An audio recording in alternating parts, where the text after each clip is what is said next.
One of the biggest anchors that will hold you back from growing is comparing yourself to others, especially comparing yourself to your coaches.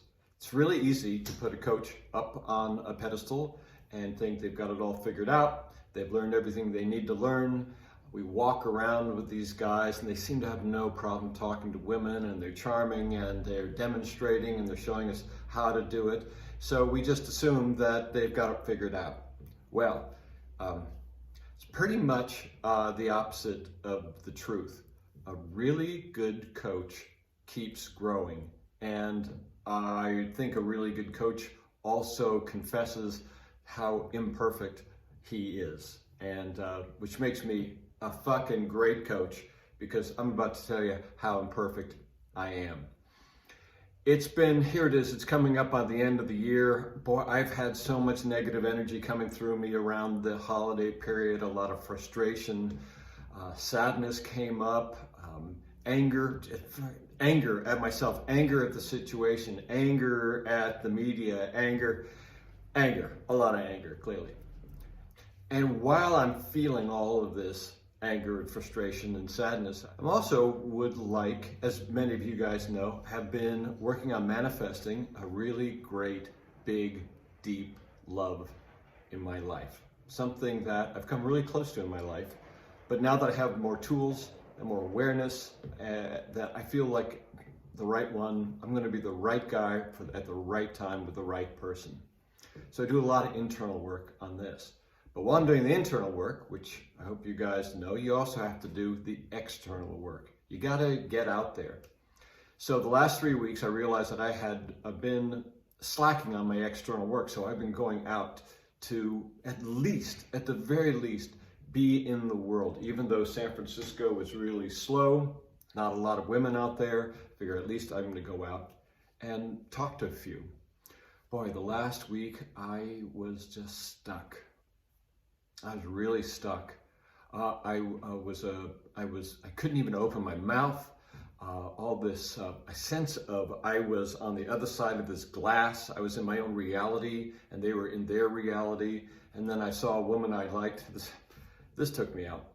I spoke to a woman on the street, just asked her an indirect approach, where it's a good coffee shop, and she was really nice. And she kept, I walked away and she looked at me.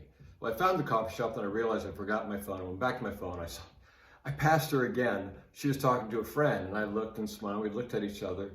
And then the male friend, said, "Hey, how you doing?" With this, like the woman had been somehow said, this guy is creepy, or this guy keeps looking at me, and he decided to push on me a little bit, which I ignored. But it really hurt inside, because it brought up the shame that I was carrying around. And as always, as a good, fearless coach and client, I realized, well, this is an opportunity for me to release on something. So that's what's been going on the last few weeks. Today, I decided, okay, I'm gonna get out for an hour, go have a cup of coffee, and read a book in a little spot of sunlight, wherever I can find it.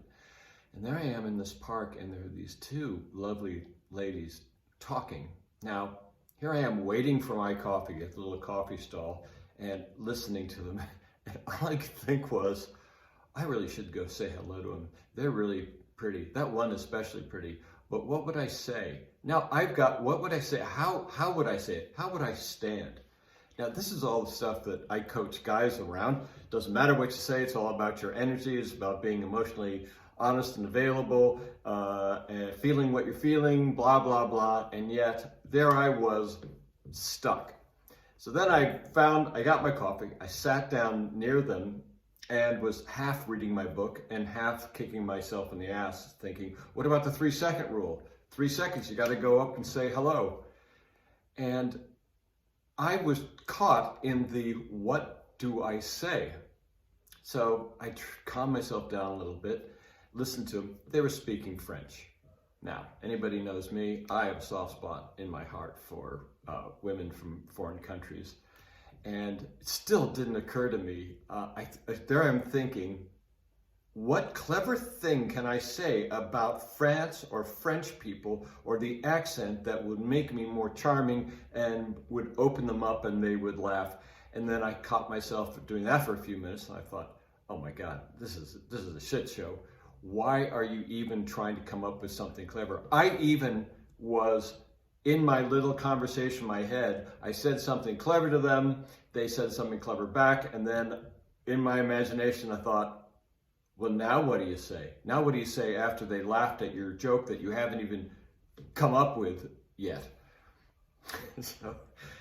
So finally I had what I called the fuck it moment, which is I closed my book, I stood up, and I walked towards them thinking, I don't know what's going to happen. I'm just going to say, excuse me, are you from France? What a pickup line. Well, you know what? It doesn't really matter what you say, clearly. They said, no, one's from France, one wasn't from France, she was American, but she lives in France. We got into this whole conversation, and the one that I asked her friend, I said, excuse me, would you mind if I asked your friend for her phone number? She laughed, she thought that was great. The woman who I really liked, the one who had Middle Eastern looking, Keisha was her name. She said, I'm so sorry, but I'm married, and so we laughed about that, and then we talked about travel, and it wasn't the smoothest, it wasn't the most authentic, it wasn't perfect by any means, but when I left, I felt really good. It didn't matter if I got a phone number, it didn't matter if she was married, I got out of my own way. And as I'm walking down the street, the heaviness that I felt before talking to them on the way, where I had all these thoughts in my head, like, oh, what am I going to say to women? Sam, you got to be more penetrating. You got to be more penetrating. That's what you need. That's the difference between, that's what's keeping you from women. All this stuff. And all I did was just ask if they were from France. What this gave me was energy.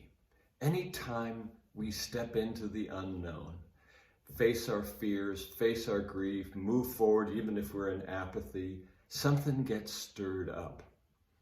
Now, it can get stirred up like the shame I felt of creeping that girl out, causing her friend to yell at me, or it's the energy of an ebullient spirit after having a nice chat with two French girls and watching the one, after I asked for her phone number and she said she was married, she got really shy and she said, well, I'm always, I'm good. I like to have friends and it's nice to meet you, and how embarrassing it was for her and how much her friend enjoyed her friend being flirted with.